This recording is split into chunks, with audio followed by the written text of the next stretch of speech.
Assalomu alaykum akalar. Bugun obzorimizda Xitoy mashinasi, ya'ni Ora IQ degan mashina. Mashinamizda 2019-yil ishlab chiqarilgan elektromobil. Zapas xodi tablo bo'yicha 340-350 beryapti. Qayta 100-150 yurib bersa kerak. Xo'p, mashinamiz 207 km bosib o'tgan.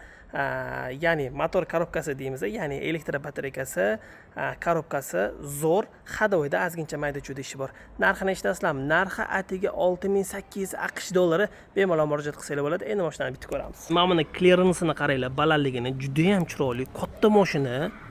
Bundoq qarasanglar, Gentra'dan ham katta bor. Oldi faralarini qaranglar, optikalarni, balonlarning holati yaxshi. Mashinamiz sedan.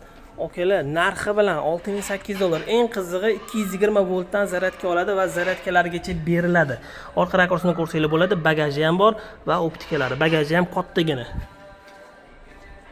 Narxi bilan mashina. Endi sizlar bilan bitta interyerni ko'ramiz. Prujinli salon, avtomat korobka, avto hold, o'zini monitori, konditsioneri, multifunksiyonalniy ruli, optikasi, detskiy rejimli stiklopodъемniklar, bakovlarni boshqaradigan rejimlargacha bor va o'zini multifunksiyonalniy tablosi, ya'ni eko rejim, sport rejim, komfort rejimlarigacha bor.